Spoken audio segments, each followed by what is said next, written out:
உங்களுக்கு தெரியுமா? பாபுவா நியூகினியாவில் ஒரு பழங்குடி மக்கள் தங்கள் இறந்த குடும்ப உறுப்பினர்களை சாப்பிட்டு வந்தனர்.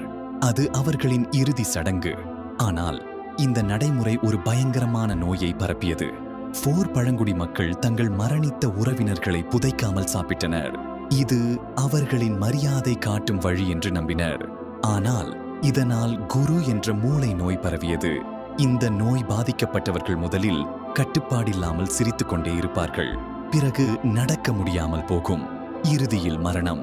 1957 முதல் 2009 வரை 2700 பேர் இறந்தனர். இந்த நோய் பிரியான் என்ற தவறான புரதத்தால் ஏற்படுகிறது.